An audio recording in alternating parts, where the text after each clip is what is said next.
안녕하세요. 마음의 문을 여는 부모 자녀의 대화 방법. 오늘은 부모 자녀 간의 문제 상황이 발생했을 때 갈등을 어떻게 해결해 갈까라는 문제 해결의 대화 방법을 여러분들과 함께 나누도록 하겠습니다.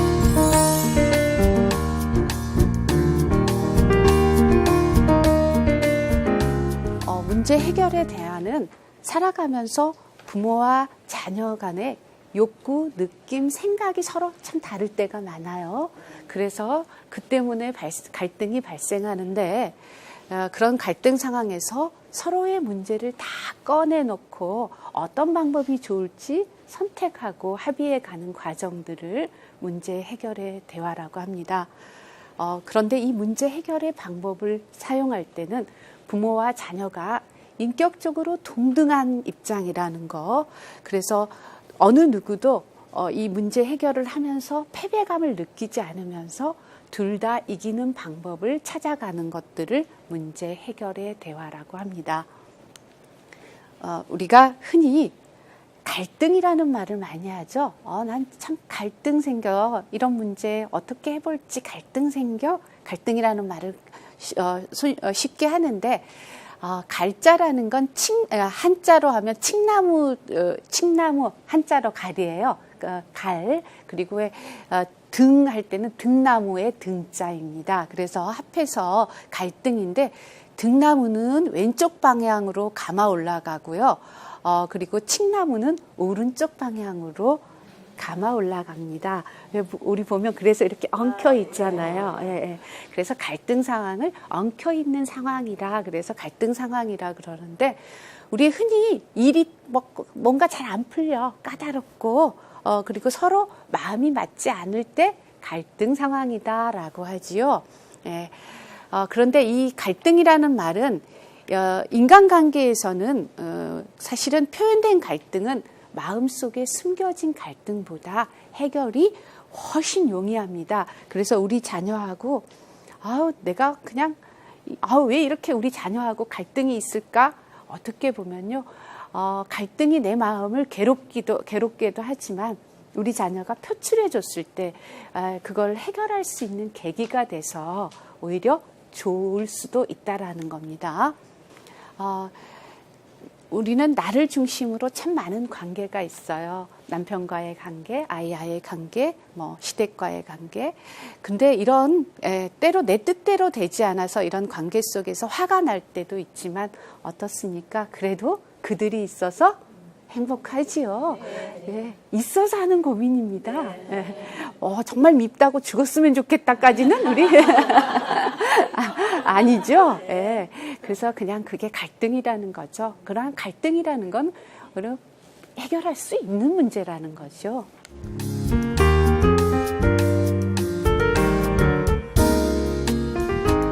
그래서 우리가 갈등을 해결하는 데는 존 듀이라는 사람이 6단계로 갈등을 해결하는 방법을 제시를 했습니다. 첫 번째, 갈등을 해결하고 정의하고, 두 번째로 해결책을 찾고, 세 번째로 해결책을 평가하고, 네 번째로 최선의 해결책을 선택하고, 다섯 번째로 실행하고, 여섯 번째로 실행했던 것을 재평가하는 단계로 나누었습니다. 이렇게 6단계 문제 해결의 방법을 활용하기 위해서는 처음에 준비 단계가 있어야 돼요. 0단계라 해서 첫째, 우리가 감정 조절이 잘 되어 있어야지 누구하고 문제 해결을 해보든지 말든지 하고 싶은 마음이 생겨요. 그래서 진행하는 와중에서도 의심을 품거나 감정 상태가 나빠지면 다시 준비 단계로 돌아가야 됩니다. 이게 무슨 말이냐면 상대의 마음을 평온하게, 편안하게 감정과 이성을 조금 내려놓고 그러려면 내가 먼저 상대의 이야기를 깊이 듣는 경청이라 그래서 정말 마음속에 무엇이 있는지 들어주고 그리고 나 전달이라 그래서 나의 마음도 이야기하고 이런 절차가 같이 진행이 되어야 합니다.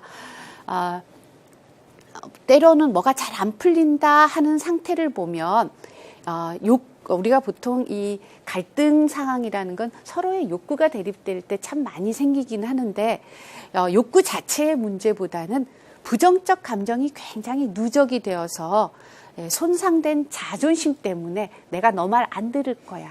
내가 너하고 너랑 이야기하고 싶지 않아. 그래서 이게 감정 갈등이 오히려 원인이 되는 경우가 많습니다. 따라서 여러분들이 이런 문제 해결의 대화를 할 경우에는 이걸 잘하고 싶다 하면은 먼저 감정 처리를 잘하는 것은 욕구 문제를 잘 다룰 수 있는 선결 과제라고도 할 수 있습니다. 그러면 먼저 우리가 자녀들하고 문제 해결의 대화를 잘하고 싶단 말이에요. 그럼 0단계, 준비 단계로 해야 할 게 있습니다.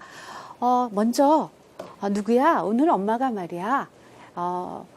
전국이 컴퓨터 다루는 문제로 이야기를 좀 나누고 싶어. 시간을 좀 내줄 수 있겠니? 하고 시간을 좀 물어봐야죠. 애가 시간이 바쁜지 어쩐지 그냥 와봐. 이리 와. 엄마 할 이야기 있어. 이게 아니라 이 문제 해결의 대화는 정말 자녀를 똑같은 나만 바쁜 게 아니라 자녀들 요즘 더 바쁘죠.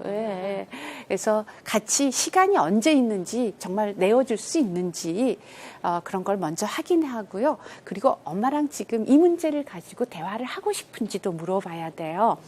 그리고 우리가 보통 문제 해결을 하다 보면 엄마는 뻔하게 될 걸 하고 그냥 이야기를 안 하고 싶을 때도 있는데 아이에게 정말 이 방법은 너도 패하지 않을 거라는 확신을 주셔야 돼요.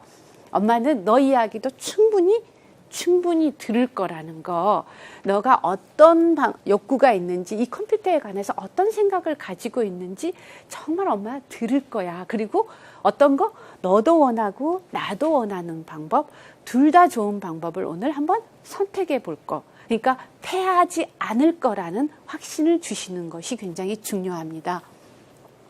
그리고 정말 강조되어야 될 게 그러니까 패하지 않을 거라는 확신뿐만 아니라 누구도 이겨야 돼요. 부모도 좋아야죠. 나도 좋은 방법, 너도 좋은 방법이라는 거. 자, 그러면 이 문제 해결의 대화라는 건 아까 둘 다 이기는 방법이라 그랬단 말이에요. 둘 다 이기려면 일단은 둘 다 뭐가 있었어요, 사실은. 갈등이 있었죠. 둘 다 갈등이 있었단 말이에요. 둘 다 문제를 가졌으니까 일단 아까 존두이의 문제 해결의 단계에서 갈등이 무엇 때문에 갈등하는 건지 그 갈등에 대한 정의를 한다 그랬죠. 컴퓨터 때문인지 학교 갔다 와서 숙제는 노상 안 해서 숙제 때문인지 학원을 잘 안 가는 문제 때문인지 방을 치우는 문제 때문인지 뭔가 갈등 사항이 왜 갈등이 됐는지를 먼저 정의해야 합니다. 그런데 우리가 무엇에 대해서 정의를 하는데 가끔 방 치우는 것에 대해서 정의를 하려고 오늘 작정을 했는데 방 치우는 것만 문제냐? 공부 안 하는 것도 문제지? 컴퓨터도 문제지? 이래버리면 지금 문제 해결이 안 됩니다. 지금 엄마가 제일 문제로 삼아지는 거. 둘이 가장 따끈따끈하게 갈등 상황에 자주 부딪히는 거. 이 상황만 갈등을 확인하고 정의하자라는 게 1단계입니다. 둘 다 문제니까 두 가지 기술을 다 써야 되죠. 상대방의 마음을 읽어주고 그리고 내 마음을 전달하는 겁니다. 그런데 우리 자녀들은 내 마음을 전달한다고 하면 다시 또 버럭할 때가 있어요. 정말 나는 그럴 의도가 지금 아니야. 그러면 또 정말 진지하게 공감해주면서 자녀의 마음을 깊이 들어주셔야 합니다. 자, 그러면서 이제 두 번째로 이 문제를 어떻게 해결해 볼까라서 가능한 해결책을 찾아가는 단계인데요. 이때 보통 브레인스토밍이라고 합니다. 브레인스토밍이라는 게 뭐냐면은 머릿속에 폭풍우라고 그래요.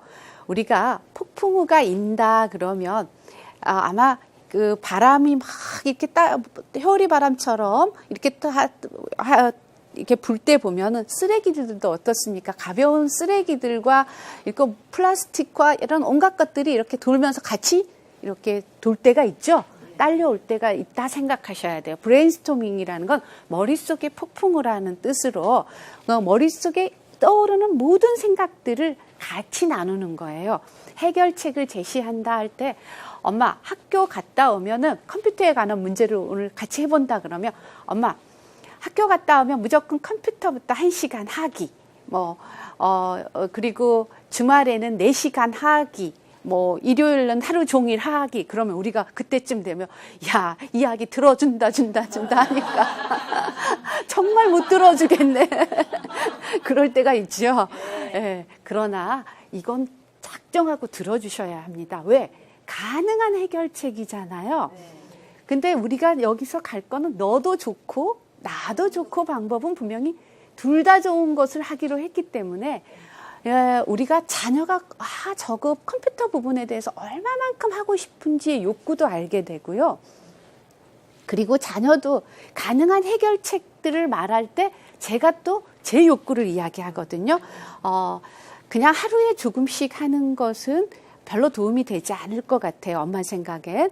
왜냐하면 컴퓨터 잔상이 또 남아있어서 공부에 집중이 안 될 것 같고. 그래서 엄마 생각은 그냥 몰아서 수, 토, 3시간씩 2번 하기. 여러 엄마도 방법을 제시를 한단 말이에요. 엄마도. 그러면은 자녀는 처음에 엄마 욕구를 몰랐다가 엄마도 컴퓨터에 대해서 이런 생각을 좋은 아이디어를 갖고 있는지를 자녀도 듣다 보면 이건 내가 좋은 방법을 엄마가 또 갖고 있네? 이렇게 생각할 수도 있습니다. 물론 자녀 입장에서 에이 엄마 식으로 엄마 말 들으면 안 하고 말지 또 물론 아마 제시하다 보면은 막 서로 이럴 때가 있습니다. 그럼 정구가 충분히 네 이야기도 충분히 들을 거야. 그리고 내 이야기도 엄마로서 내가 너한테 어떤 걸 바라는지 충분히 이야기하고 우린 결국 어떤 걸 찾아갈 거예요? 둘 다 원하는 걸 찾을 거라는 걸 이야기를 하시면 됩니다. 그래서 둘 다의 욕구를 충족시킬 수 있는 해결책이 있지 않을까? 이게 바로 가능한 해결책 브레인스토밍인데 어떻게 하면 네 마음이나 내 마음이나 좀 더 편안하면서도 서로 만족할 수 있는 방법이 있을까 해서 찾아가는 게 2단계죠. 네. 벌써 갈등까지 해결 안 돼도 어떻습니까? 여러분 느낌이 그냥 좀 뭔가 이러다 보면 속도 좀 시원할 것 같죠. 벌써 2단계만 와도. 자, 그런 다음에 이런 쭉 늘어났던 해결책에 대해서 정말 어떤 것을 선택할지를 같이 어떤 방법이 좋을지를 둘 다 이제 평가를 합니다. 사실 말도 안 되는 것도 있죠. 어떻게 학교 갔다 오자마자 모든 거 팽개치고 이렇게 그런 것들은 좀 이런 평가는 좀 서로 엄격하게 정말 이게 적절한 방법인지는 평가를 합니다. 서로가 쏟아놨던 말들 중에서. 그 다음에 4번째 그런 평가 과정을 딱 거쳐서 정말 어떤 방법, 너도 좋고 나도 좋은 거, 이 상호 수용할 수 있는 해결책을 4번째 선택합니다. 그 다음에 실행해 보는데요. 구체적으로 누가 언제 어떻게 실행해 볼 거냔 말이죠. 그 실행은 정확하게 정해 놔야 합니다. 그런데 이제 이 실행을 언제부터 할 것이고 언제까지 할 것인지 한 다음에 실행 후에 이게 과연 방법이 적절한 거였는지 문제는 없는지를 체크하는 게 바로 6단계로서 실행 후 재평가가 됩니다. 문제 해결의 대화는 부모 자녀가 이 승승의 사고방식을 먼저 가져야 되는데 이 승승의 사고방식은 결국 우리가 보아왔듯이 부모도 이기고 자녀도 이긴다. 그리고 서로의 이익을 추구하는 사고방식입니다.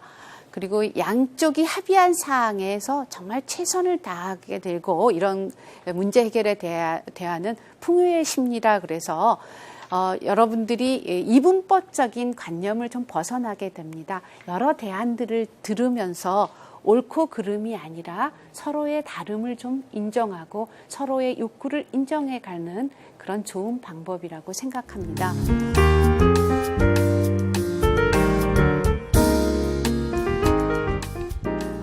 오늘 이 갈등을 해결하는데 메슬로의 욕구 단계를 여러분들에게 먼저 설명을 해드리기로 하겠습니다. 갈등을 해결하는 데는 욕구 단계를 메슬로의 욕구 단계, 윌리엄 글라스의 욕구 단계 등 여러 욕구 단계가 있습니다만 오늘 여러분들에게 윌리엄 글라스의 욕구 단계를 설명드리도록 하겠습니다. 아마 제일 첫 번째 욕구가 보통 우리가 생존 욕구라 그러죠.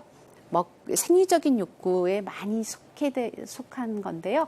먹고 자고 안전하게 살고 싶고 이런 것들, 배설하고라든지 이런 욕구들이 있고요. 그 다음에 소속 욕구라 그래서 사랑받고 인정받고 지지받고 싶은 욕구가 여러분에게도 있죠. 네. 그 다음에 파워 욕구예요. 경쟁에서 승리하고 싶고 성취하고 싶고 내가 뭔가 정말 이뤄내고 싶죠. 네. 친선 게임도 내가 좀 이기고 싶지 않으세요? 네. 네. 네. 자유욕구라 그래서 내 마음대로 좀 하고 싶고 그리고 아마 재미욕구라 그러는데요. 여러분들이 아마 여기 안에서 뭔가 배우고 깨달아가는 일들이 어찌됐든 이 욕구가 여러분 안에 있지 않을까.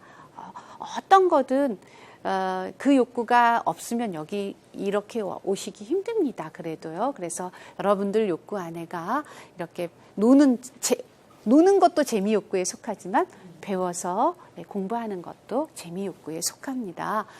이 윌리엄 글라스의 욕구 단계를 이렇게 먼저 소개하는 이유는 우리가 어떤 갈등 사항이 딱 발생했을 때 제가 왜 뭐 때문에 저러지? 하고 한번 살펴보자라는 거예요. 어떤 욕구 때문에 제가 지금 저렇게 어떤 욕구가 우리가 서로 충돌돼서 이러지? 하고 한번 관찰하는 것이 문제를 해결하는데 참 도움을 주게 됩니다. 자, 그러면 윌리엄 글라스의 욕구 단계를 이렇게 잠시 나눠봤고 그러면 이제 우리 사례를 중심으로 다시 한번 이 윤정이라는 아이가 있는데 윤정이한테는 어떤 욕구가 있고 엄마한테는 어떤 욕구가 있는지 좀 살펴보도록 하겠습니다. 윤정이는 집에 있을 때면 거의 컴퓨터 앞에서 시간을 보낸다. 여러분의 딸이라면 일단 어떻겠습니까? 요즘 애들 다 그래요? 아무튼 일단 속 터져, 답답해, 이럴 수 있겠죠? 숙제부터 해놓고 하라면 알았어 하면서 대답은 하면서 계속 컴퓨터 앞을 떠나지 않고 있는 상황입니다. 그럴 때 이제 윤정이한테는 도대체 어떤 욕구가 있길래 저렇게 컴퓨터하고 의자하고 탁 붙어 있을까 한번 알아본다라는 거죠. 그러면 일단 갈등을 확인하고 정의한다 그랬습니다. 윤정아, 엄마 참 너랑 컴퓨터에 대한 이야기를 나누고 싶은데 엄마가 오늘 3시간 동안 윤정이가 컴퓨터 앞에 있는 거 봤어 하면서 이제 오늘 컴퓨터에 대해서 이야기를 하고 싶은데 너가 어떤 생각이 있는지 어떤 마음이 있는지 좀 알고 싶어. 그죠? 예, 시간을 허락해 줄 수 있겠니? 하면서 이제 우리가 이거를 욕구를 이제 어떤 욕구 때문에 저러는지를 한번 확인을 한단 말이에요. 욕구 정의를 한단 말이에요. 근데 이 욕구를 먼저 찾아보니까 윤정이 안에는 재미있게 시간을 좀 보내고 싶어요. 정말 간섭 없이 좀 보내고 싶고 게임에서 이겨서 성취감을 좀 갖고 싶고 우리 애들이 게임 짱이 되고 싶어 해요. 지네 반에 가가지고 공부 잘해 내 1등이다 이것도 좋아하지만 나 게임 짱이야 이거 이것도 참 좋아해요. 근데 우리는 쓸데없는 근데 공부나 근데 그것도 아이들 또래에서는 게임 짱도 되고 싶어요. 그리고 친구들과 소속감을 좀 느끼고 싶어요. 왠지 우리는 왠지 그 게임을 안 하면 나만 좀 떨어져 있는 것 같아서 소속감도 좀 느끼고 싶고 그리고 자유롭게 제발 간섭 안 받으면서 좀 하고 싶고 공부에서 해방되고 싶고 스트레스를 좀 풀고 싶고 이런 욕구가 있단 말이에요. 근데 부모인 나는 왜 윤정이 컴퓨터를 하는 게 그토록 마음이 불편하냔 말이에요. 내 욕구는 무엇이냐라는 거죠. 보면은 엄마 욕구를 찾아보면은 건강이 좀 염려가 돼요. 컴퓨터를 이렇게 컴퓨터 한다고 윤정이가 이렇게 엎드려 있으면 일단은 엄마는 시력이 나빠질까 좀 걱정도 되고, 뭐 전자파도 그렇다는데 시력뿐만 아니라 뭐 별로 좋을 거 없을 것 같아요. 그래서 건강이 좀 염려가 돼.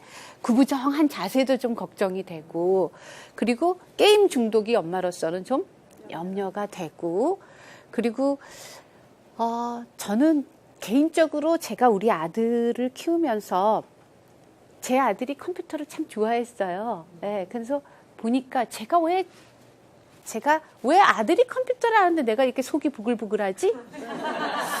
네, 이렇게 한번 봤더니 제 아내요 굉장히 자유욕구가 강한 사람이더라고요. 그러니까 네가 네 역할 제대로 하면 내가 좀 더 자유로울 텐데 이렇게 괜한 간섭 안 할 텐데 이 제 프리덤의 욕구, 자유 욕구가 침해당한다라는 느낌을 오히려 받더라고요. 사람마다 어떤 욕구에서 어떤 동기가 되는지는 다 다르잖아요. 네, 저는 그게 먼저 침해당한다고 느껴지더라고요. 저한테는. 그래서 엄마 역할을 그런데 제대로 잘 해놓고 싶은 욕구. 아무튼 네가 네 일 잘하면 내가 또 내 역을 왠지 잘하고 있는 것 같고 그래서 그럴 텐데 하는 그것 때문에 제가 좀 뭔가 불편해지더라고요. 그리고 우리 아이가 공부를 좀 잘했으면 좋겠다라는 욕구 때문에 윤정이 엄마는 보통 그럴 수 있겠죠. 네. 예. 그리고 시간 관리를 좀 잘하기를 원하는 욕구가 있지 않을까. 이렇게 욕구를 한번 찾아봅니다. 그러고 나서 이제 그런 욕구를 서로가 좀 이제 욕구를 찾았는데 엄마는 뭐 때문에 네가 컴퓨터를 안 했으면 좋겠는지를 지금 이야기를 한 거잖아요. 예, 엄마는 공부를 좀 너가 열심히 잘했으면 좋겠고 시간을 좀 효율적으로 썼으면 좋겠고 막 이런 이야기들을 했어요. 그래서 엄마가 지금 너 컴퓨터를 바라볼 때 그 입장이 엄마가 지금 갈등이 돼. 이걸 이야기를 한 거잖아요. 그럼 우리 컴퓨터를 가지고 어떻게 좀 효과적으로 문제를 해결해 볼까 했을 때 지금 이제 가능한 해결책 아까 브레인스토밍이라 그랬죠. 브레인스토밍, 머릿속에 폭풍을 해서 온갖 생각들을 지금 다 쏟아낸단 말이에요. 그럴 때 숙제는 내가 알아서 꼭 한다. 두 번째 숙제 먼저 해놓고 컴퓨터 한다. 세 번째 주중에는 2시간, 주말에는 자유롭게 한다. 네 번째 컴퓨터 하는 시간을 줄이고 읽고 싶은 책을 본다. 아마 우리는 요쯤에서 아마 엄마가 제시했을 것 같아요. 그렇지 않으세요? 요쯤에서 요거 좋다라고 했지만 윤정이는 싫어할 수 있죠. 네. 컴퓨터 하는 시간을 줄이고 하고 싶은 운동이나 놀이를 한다. 컴퓨터 한 게임만 하고 숙제한다. 네. 그런데 이 서로 쏟아냈던 두 번째 가능한 해결책을 이제 찾은 거를 가지고 평가를 해야 합니다. 너도 좋고 나도 좋은 거. 그런데 숙제는 윤정이가 꼭 알아서 해간다라는 건 윤정이한테는 좋아요. 근데 어찌됐든 엄마는 뭐 그거는 네가 알아서 할 일이니까 그 욕구 자체는 별로. 근데 지금 둘 다 좋은 거는 컴퓨터 하는 시간을 줄이고 하고 싶은 운동이나 놀이를 한다. 이거는 엄마가 생각하기도 좋고 윤정이가 생각하기도 좋은 안이고 컴퓨터는 한 게임만 하고 숙제를 한다. 이것도 엄마가 허락할 수 있고 엄마가 좋아하는 내용이고 윤정이도 좋아하는 내용이란 말이에요. 그렇다면은 둘 다 좋다고 찬성한 5번, 6번을 어떻게 해요? 가능한 해결책을 선택을 했단 말이에요. 둘 다 찬성한 거를 4단계로 선택을 했으면 5단계로 문제 해결을 하기 위해서 실행을 해봐야 되는 겁니다. 그때 하고 싶은 5번, 하고 싶은 놀이나 운동을 구체적으로 정해야죠. 어떤 운동을 하고 싶은지, 어떤 놀이를 하고 싶은지, 그리고 필요한 것이 있으면 엄마와 함께 준비하기로 하기도 하고요. 그리고 이제 문제 해결을 실행을 하는데 얼마 동안 실행해 볼까? 근데 아이들은요, 사실은 좀 짧게 잡아주셨으면 좋겠어요. 일주일만 우리 이걸 해보자. 이거 한 달 동안 해가 아니라 일단 일주일 해본 뒤에 해냈구나 하는 성취감들을 좀, 그리고 또 무슨 문제가 없는지 실행한 후에 재평가. 너 해보니까 혹시나 너가 이거 하면서 좀 어려움은 없었는지 개선할 점은 없는지를 물어봐주고 좋다 하면 또 그 연장을 할 수도 있잖아요. 그래서 한 일주일 동안 해보고 재평가를 하기로 하는 게 좋은 방법이 될 수가 있습니다. 그런데 자, 6번, 그러니까 일주일 해보고, 그리고 자녀가 잘 해냈을 때는 어떻게 해요? 격려가 필요한 거죠. 예. 그리고 규칙대로 잘 되지 않으면, 해결책을 수정 보완하거나 사실은 1단계 욕구 정의부터 다시 돌아가야 합니다. 왜냐하면은 우리가 문제 해결이 잘 안 될 때를 가만히 살펴보면은 우리 엄마는 내가 말을 해도 결국은 엄마가 원하는 대로 할 건데 이게 있어가지고요. 아이들이 엄마가 원하는 거, 지 욕구를 잘 들여다보지 못하고 그냥 어정쩡하게 그냥 타협적으로 이야기를 해요. 그러면은 이제 엄마가 있다가 야, 이거 분명히 너가 정했거든? 이거 네가 말해서 엄마가 같이 둘 다 좋은 거 했거든? 그런데 너 왜 안 지켜? 자기 욕구를 제대로 솔직하게 이야기를 하지 못했던 거예요. 그냥 엄마 기분 좋으라고 중간쯤 타협적으로 이야기를 하다가 결국은 지가 원하는 방향이 아니기 때문에 우리가 잘 실행을 못합니다. 그러면 우리는 거기다 대놓고 이거는 약속을 해놓고도 안 지켜. 작심 삼일이야. 이렇게 들어갈 게 아니라 정말 누구야 정국아. 엄마는 정국이가 하루 3시간씩 컴퓨터 하는 모습을 볼 때 정말 이 컴퓨터를 하루 3시간씩 하게 되면 어떻게 될까 염려가 돼. 정말 정국이 욕구도 들어주고 엄마도 이게 컴퓨터를 정말 적절한 시간이 없을까 고민하게 돼. 너랑 정말 좋은 방법이 없을까. 우리 정말 진지하게 한번 이야기를 해봤으면 좋겠어. 둘 다가 만족할 수 있는 방법이 분명히 있을 거라고 생각해 하면서 욕구 정의를 여러 번 한번 잘 안 될 때는 해보셔도 좋아요. 그래서 그 욕구 정의를 한 다음에 아이가 정말 원하는 방법, 이것들을 정말 좀 해결해 원하는 방법들을 찾아갈 수 있도록 도움을 주셨으면 합니다.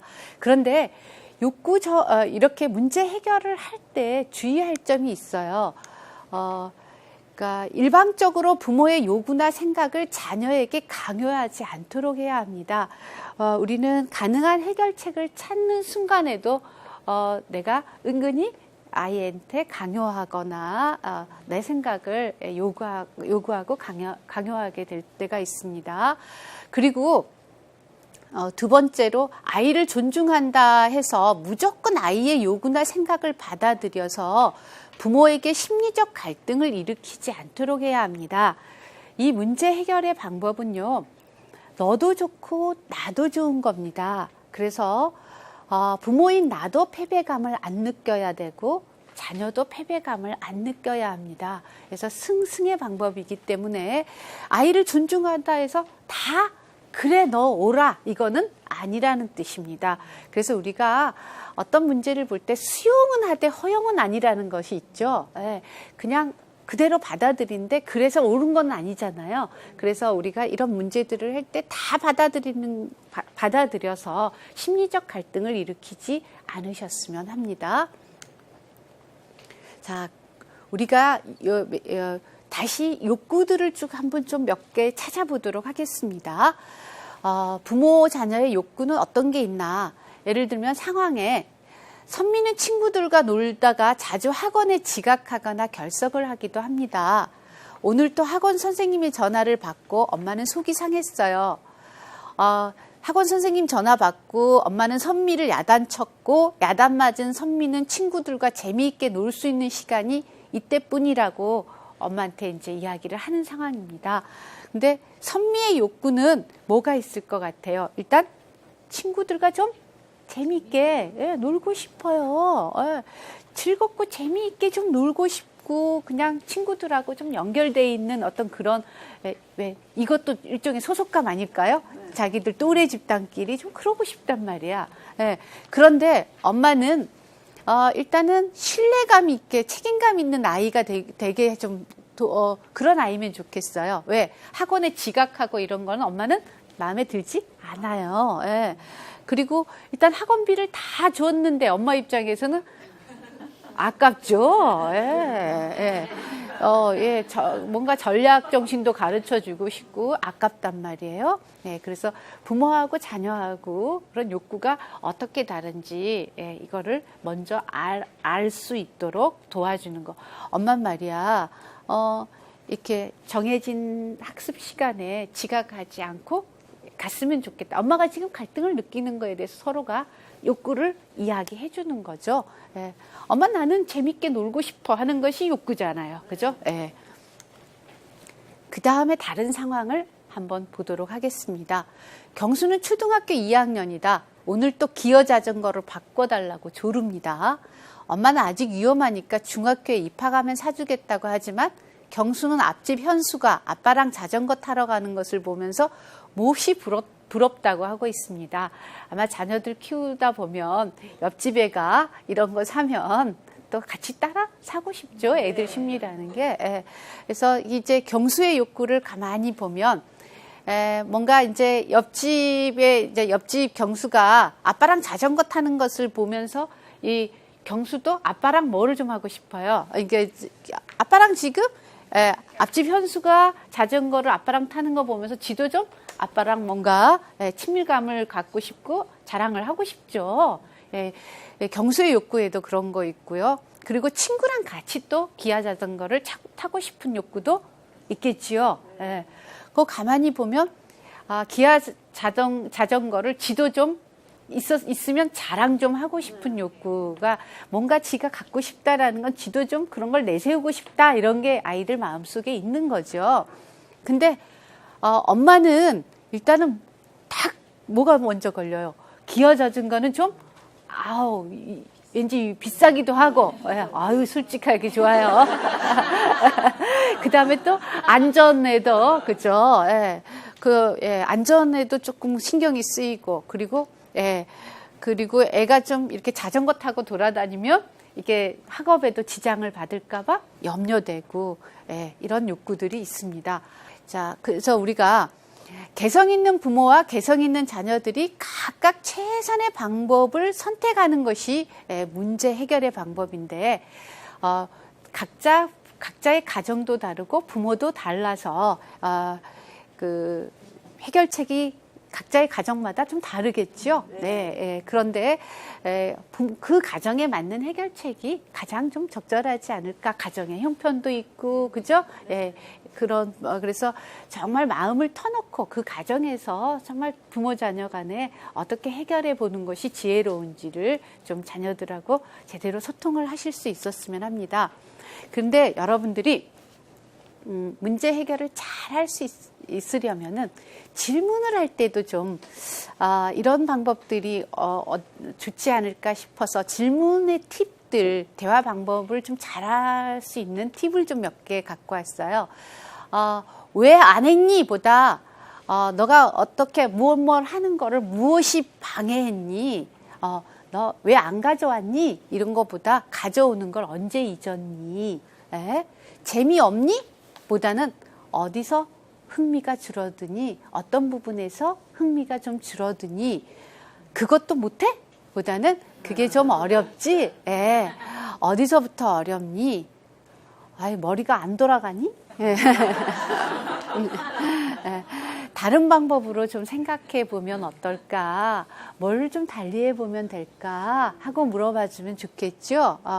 하기 싫어? 보다는 어떤 게 어렵니? 어떤 게 좀 곤란하니? 어떤 게 좀 불편하니? 이렇게 물어줘도 되겠고, 왜 열심히 안 해? 보다는 어떻게 하면 더 열심히 할 수 있을까? 어떻게 하면 좀 더 잘할 수 있을까? 지겹니? 보다는 반복이 지루하지? 라고 물어줄 수도 있겠고, 약속을 안 지켰니? 보다는 약속을 지키기 힘들었구나. 약속을 지키기 어려운 상황이었구나. 자신 없니? 부분보다는 어떤 부분이 조금 준비가 덜 된 것 같으니? 하고 물어줄 수도 있겠고, 잘 못할 것 같아? 라고 하는 것보다 너가 지금 어떤 걸 하는 것이 조금 걱정이 되나 보구나 라고 물어주면 어떨까 싶습니다. 참 좋은 대화 방법 같죠? 그렇죠. 그리고 이런 결정적인 비난은 좀 피해 주셨으면 좋겠습니다. 왜? 호적에서 파버린다. 아마 여러분들은 그러지는 않으시겠지만 왜 가끔 그런 말 어른들이 그렇죠. 나가 이런 거라든지 이런 결정적인 비난은 좀 피해 주셨으면 좋겠고요. 그리고 어떤 이야기도 S로 좀 시작할 수 있게 여러분들이 긍정에서 시작할 수 있게 좀 도움을 주셨으면 좋겠고요. 언제 들어도 듣기 좋은 말들이 있죠. 함께 생각해보자.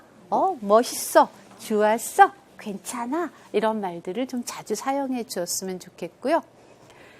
그리고 말을 하다 보면 훈계, 교훈조를 참 달고 사시는 분들이 있어요. 근데 그것도 좀 생략하셨으면 좋겠고요. 그리고 여러분들 자녀들과 톡 하시죠? 안 하셔요? 문자나 메일로 소통도 그 자녀들의 어떤 눈높이에 맞춰서 좀 함께 해주면 어떨까 싶습니다. 그리고 청소년들의 대중문화도 좀 부모가 함께 어떤 요즘 아이들의 트렌드가 뭐다 좀 함께 알아줬으면 좋겠고 놀 줄 아는 부모 좀 함께 좀 놀 줄 아는 부모가 됐으면 좋겠어요.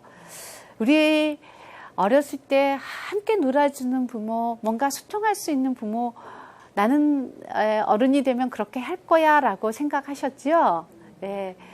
여러분들 정말 여러분들의 자녀와 눈높이를 맞춰서 좀 놀아줄 줄 아는, 놀 줄 아는, 놀아주면 싸우게 된다고 합니다. 놀 줄 아는 부모, 그리고 먼저 듣고 이야기할 수 있는 그런 부모가 좀 되어주셨으면 합니다. 근데 우리가 이렇게 문제 해결의 대화를 할 경우에 장점이 있습니다. 자녀도 문제 해결에 적극적으로 참여하면서 부모와 자녀 양쪽이 모두 만족할 만한 어떤 해결책을 찾을 수 있고요. 그 문제 해결을 하려고 하는 동안에 아이들의 사고력을 굉장히 키울 수 있습니다. 그리고 이런 아이들 보면요. 학급에 가서 회의 같은 거 진행도 잘합니다. 양쪽의 의견을 다 이야기하면서 어떤 방법이 좋을까 이런 것들, 이건 왜 어디서부터 훈련이 됐어요? 가정에서부터 훈련이 됐기 때문에. 그리고 어떤 문제가 부딪혔을 때 부모한테 어떤 반항심, 적개심 이런 걸 덜 느끼게 되면서 부모의 사랑을 깨달을 수가 있습니다. 그리고 이런 문제 해결을 대화를 함으로써 자녀를 뭘 잘해서가 아니라 인격적으로 한 개인으로서 그대로 대할 수가 있습니다. 존중하면서. 그리고 부모의 권위나 억압이 덜 필요하게 됩니다. 서로 원하는 것, 권위적이지 않고 서로 원하는 것들을 서로의 욕구 가운데서 읽어주면서 찾아줄 거니까요. 그리고 이야기를 다 꺼내놓고 듣다 보면 진짜 문제가 무엇인지를 알게 됩니다. 그리고 문제를 바로 직면할 수 있는 자신감을 좀 가지게 됩니다. 뭐니 해도 뭐예요? 이렇게 정말 의사결정을 서로 열어놓고 하면은 민주시민이 되는데도 어떤 기본이 될 수가 있겠죠. 그리고 자녀가 책임감이 생기고 실천 가능성이 높아지게 됩니다.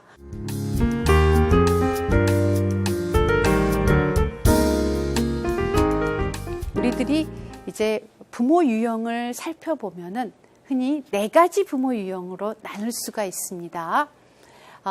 엄격한 부모가 있고 자애로운 부모가 있는데, 엄격한 부모는 부모가 정한 바를 일관성 있게 밀고 나가는 부모들을 보통 엄격한 부모라고 합니다. 자애로운 부모들은 부드럽게 대하면서도 자녀에게 자율적인 어떤 선택권을 줄 수 있는 부모들을 자애로운 부모라고 하는데, 부모 유형 중에 엄격하면서도 자애로운 부모가 있고, 엄격하기만 한 부모가 있고, 자애롭기만 한 부모가 있고, 엄격하지도 못하고 자애롭지도 못하는 이런 부모가 있습니다. 자, 여러분은 어떤 부모일 것 같아요? 자, 그러면 이 4가지 부모가 자녀에게 미치는 영향력이 있습니다. 자, 여러분들 이제 이 자애롭기만 한 부모는 어떻습니까? 굉장히 허용적입니다. 굉장히 허용적이어서 그래 사줄게 쉽게 말하면. 예. 그 다음에 엄격하기만 하는 부모가 자주 쓰는 말은 안 돼, 혼난다, 얼른 학원 가기나 해. 예. 이런 말들도 할 수 있겠죠. 예. 그리고 엄격하지도 자애롭지도 못한 부모는 나는 간다, 너는 울어라. 속썩이려고 작정했나 보구나 라든지, 그리고 너 그러려면 학원 가지 마 그러면서 빨리 차 타. 라든지, 엄격함과 이게 자애로움이 왔다 갔다 하는 부모들입니다. 예. 자, 마지막 엄격하면서도 자애로운 부모가 우리가 되어야 하는데, 아이가 뭐를 장난감을 사고 싶으면 그래, 지금 네가 이걸 사고 싶단 말이지, 그런데 약속한 장난감은 아니네 하면서 자애로우면서도 정말 엄격하게 할 수 있는 부모들을 이야기를 합니다. 자, 자애롭기만 한 부모들의 특성을 좀 잠시 살펴보면, 자애롭기만 하다 그러면은 흔히 말로 우냐우냐 자녀의 모든 요구를 다 들어줍니다. 단호하지도 못하고 부모 입장에서 양보를 합니다. 그런데 간혹 말은 엄격한데 행동은 또 따라주지 못할 때가 있어요. 때로는 이게 이제 본인이 너무 자애롭다 보니까 극단적으로 분노가 폭발될 때가 있고, 그러다 보면 폭발해놓고 죄책감을 느낄 때가 있고요. 이렇게 자애롭기만 한 부모 밑에서 큰 아이들 같은 경우는 책임감이 좀 없습니다. 그리고 어떤 일이 발생했을 때 책임을 회피하게 되고요.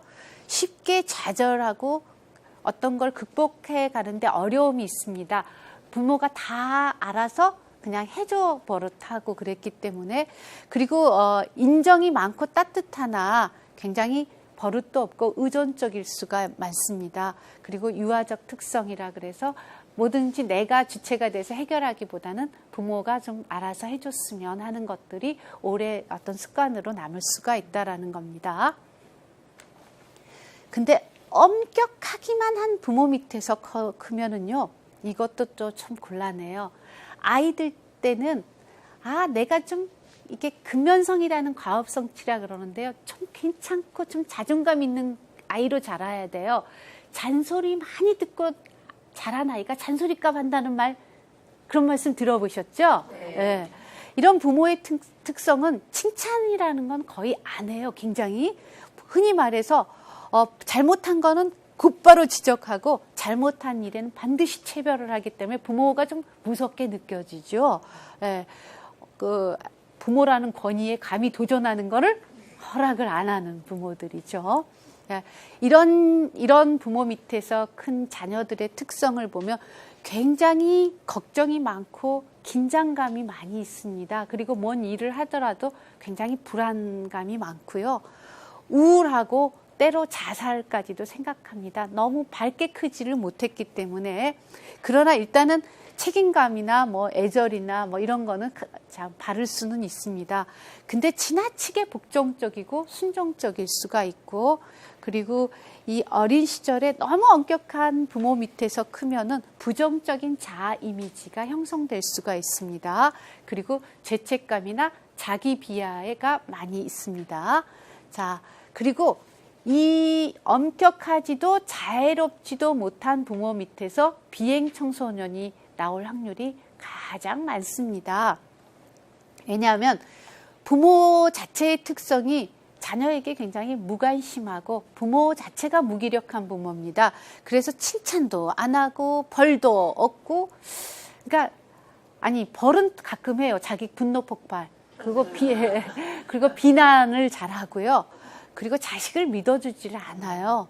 그리고 그럴 만한 이유가 있다고 생각해 보는 것보다 어떤 문제 행동을 부모에게 부모가 정말 받아들이지 않고 싶은 어떤 행동.